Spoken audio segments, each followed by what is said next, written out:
Hello, আসসালামু আলাইকুম সবাইকে। তো আজকে আমি লাউয়ের তরকারি রান্না করেছি সকালবেলা, আপনাদেরকে দেখাবো আর কি কি রান্না করেছি। তো আমি আজকে খাসির পা দিয়ে হালিম রান্না করেছি। তো খেতে অনেক ভালো লেগেছিল। দেখেন এত সুন্দর, মানে হালিমটা অনেক মজা হয়েছিল।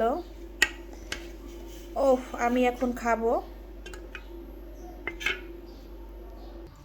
তো সাথে আমি গাজর দিয়ে আলু ভাজি করেছি।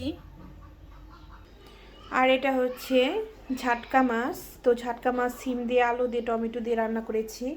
তো আজকে সকালের রান্নাটা অনেক মজা ছিল। তো আপনাদের সবাইকে দাওয়াত রইল আমার বাসায়। দেখেন এই বিড়ালটা আমার বাসায় থাকে এবং আমার যত কাটা মাছ সবগুলো এই বিড়ালই খায়। দেখার এখন এই হাড্ডিটাও খাবে। তো বিড়ালটা আমার অনেক পছন্দের। তো আসসালামু আলাইকুম সবাইকে।